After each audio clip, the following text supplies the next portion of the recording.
In this video, we'll talk about setting big goals. If you're going to set yourself up for success in life, then you need to set some mighty meaningful goals for yourself. So as a starting point, the first and foremost thing to remember on the journey of personal success is a positive attitude towards everything. If you fail once, brush up your knees and get back out there. If you get rejected the first time, better yourself with a positive outlook. Prove yourself instead of bringing yourself down with negativity. Tell yourself through every obstacle and hardship, I did not come this far to only come this far. No success is achieved overnight. No mountain is climbed without a few falls or two.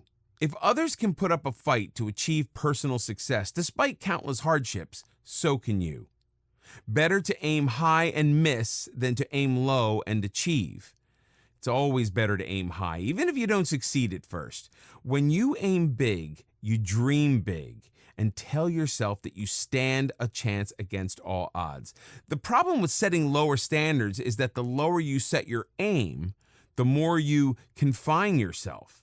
You miss more chances and more of your abilities are left unknown. Likewise, more of your will goes without a test. Where you could achieve the stars, your low aim of never going that high will hold you back. No matter how many people look down on you and doubt your capability, it's your own personal belief, unwavering resilience, and ambitions that lead you to achieving your ultimate dream.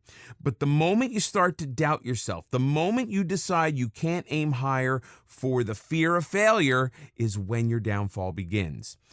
With a higher aim, you may miss it first, or you may make it on your first try.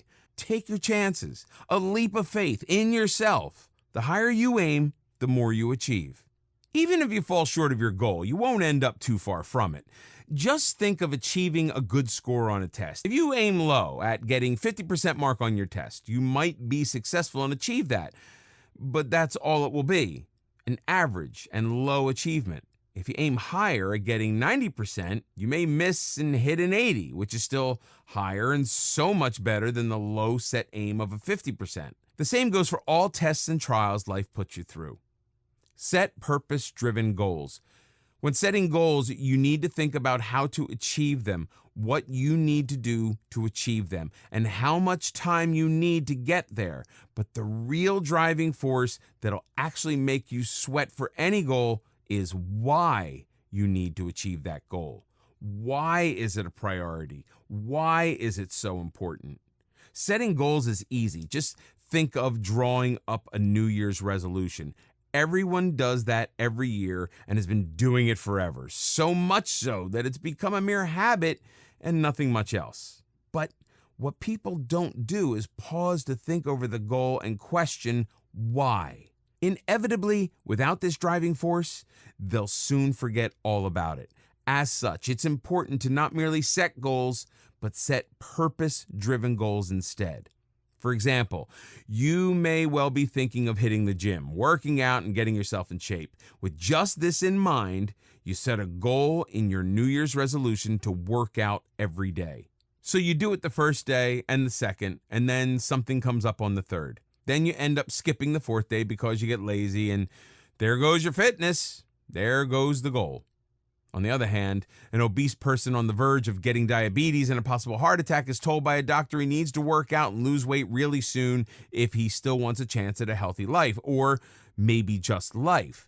This is his why. This is why he won't skip the third or fourth day no matter what comes up. This is why he will achieve his goal with more determination. So through every hardship on your way, when you are at the brink of giving up, you can tell yourself again and again why you cannot give up, why you must go on. Give yourself a time frame to work with. Without setting a time frame to achieve any particular goal, there will be no sense of urgency. The importance of getting anything done is great, but the importance of getting it done in time is even greater. Giving yourself a duration for a specific task will make you more productive in that short time than you would be without it. If you know the deadline for a task is 24 hours, you'll make yourself attend to that task as a priority. You'll utilize those 24 hours in the most effective way possible to complete the task on hand. If you set a deadline of 1 week for the same task, not only will you waste the entire week and be less productive, you will also waste precious time that you could have used to complete other tasks as well. Having said that, the time frame has to be realistic and attainable. You need to be sure whether the goal is a short-term goal or a long-term one. Losing 10 kilograms in 3 days? Not possible, not attainable, even if you spend most of the hours of the 3 days in the gym. The time frame should not be based on some delusion. An understanding of the goal, the priority you're willing to give it, can help you decide better how much time you need to give it and how much time is sensible to give to it. If you have an essay due next week and you keep delaying it or doing it in bits, paragraph to paragraph a day, it'll get tiresome and boring. In the end, it might not even make a lot of sense. Plus, you'll lose the sense of urgency that would make you more productive. But if you decide to do it in 2 days, you'll utilize those 2 days much more effectively and will even have time for other goals once you finish with that essay. The less you linger on with the task at hand, the better.